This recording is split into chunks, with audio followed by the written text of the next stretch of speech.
Hello friend, कैसे हो आप सभी। आज हम आपको कहानी सुनाएंगे माँ दुर्गा आदि शक्ति की। तो चलिए कहानी शुरू करते हैं। माँ दुर्गा आदि शक्ति देवी पार्वती का ही प्रतिरूप हैं। देवी पार्वती हिमालय राज्य की पुत्री थीं। बचपन में ही उन्होंने भगवान शिव को अपना पति चुन लिया था, अतः वह सदा उनकी भक्ति और आराधना में लीन रहती थीं। विवाह योग्य होने पर भोले शंकर को पति के रूप में पाने की कामना में वह एक ऊंचे पर्वत पर जाकर तप करने लगीं। वहां उन्होंने कई वर्षों तक तप किया। उनके तप से प्रसन्न होकर शिव जी ने उन्हें दर्शन दिया और स्वयं को पति के रूप में प्राप्त करने का वरदान उन्हें प्रदान किया। इसके उपरांत दोनों का विवाह बड़ी ही धूमधाम से संपन्न हुआ, जिसमें सारे देवी देवता, ऋषिगण और शिवगण सम्मिलित हुए। विवाह उपरांत उनके दो पुत्र श्री गणेश और कार्तिकेय हुए। भगवान शिव को पति स्वयंरूप प्राप्त के लिए कई वर्षों तक तप किए गए। कठोर तप के फल स्वयंरूप देवी पार्वती का गौर वर्ण सांवला हो गया था।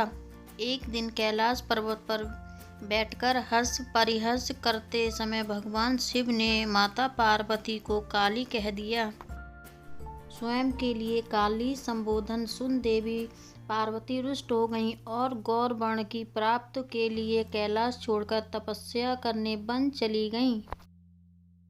वन में एक वृक्ष के नीचे बैठकर वे कठोर तप करने लगीं। इस बीच एक दिन एक भूखा शेर भटकते हुए वहां आ पहुंचा। देवी पार्वती को देख उसका भक्षण कर अपनी भूख शांत करने की मंशा से वह उनके समीप पहुंचा, किंतु देवी पार्वती के तप का तेज इतना था कि वह शेर उनका भक्षण न कर सका और वहीं बैठकर उनकी तपस्या समाप्ति की प्रतीक्षा करने लगा। माता पार्वती को तप करते हुए कई वर्ष बीत गए।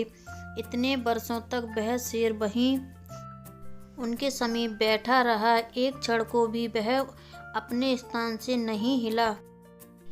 अतः देवी पार्वती के तप से प्रसन्न होकर शिव जी ने उन्हें दर्शन दिए और गौर वर्ण का वरदान प्रदान किया। वरदान प्राप्त उपरांत शिव जी के निर्देश अनुसार देवी पार्वती गंगा के तट पर जा पहुंची।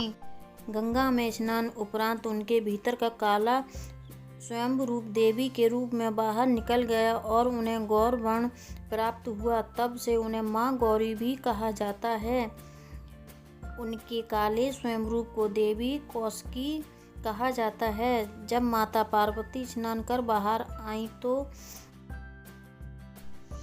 अपने तप स्थल पर एक शेर को बैठा हुआ पाया। बाद में उन्हें ज्ञात हुआ कि उनका भक्षण करने आए शेर ने उन्हें अपना ग्रास नहीं बनाया और इतने वर्षों तक उनके समीप बैठा रहा। इस तरह वह भी उनके तप में सम्मिलित रहा। प्रसन्न होकर वर्षों तक तप में साथ देने वाले शेर को उन्होंने अपना वाहन किया। तब से ही माँ दुर्गा का वाहन शेर है और उन्हें माँ शेरावाली भी कहा जाता है। इस कथा का उल्लेख स्कंद पुराण में मिलता है। इसके अनुसार भगवान शिव और माता पार्वती के पुत्र कार्तिकेय और राक्षस तारक तथा और उनके दो भाई सिंहमुखम और सुरापदम के मध्य एक बार युद्ध हुआ, जिसमें